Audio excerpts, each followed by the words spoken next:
Kur zemra lidhet me Allahun, ajo nuk thyhet kurrë.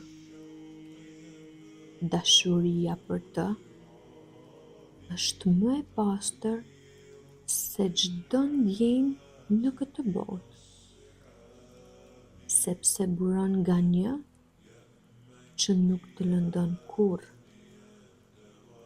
nuk të braktis asnjëherë dhe e di çdo gjë që fshehet brenda teje, madje edhe atë që ti vetë s'e ke kuptuar ende.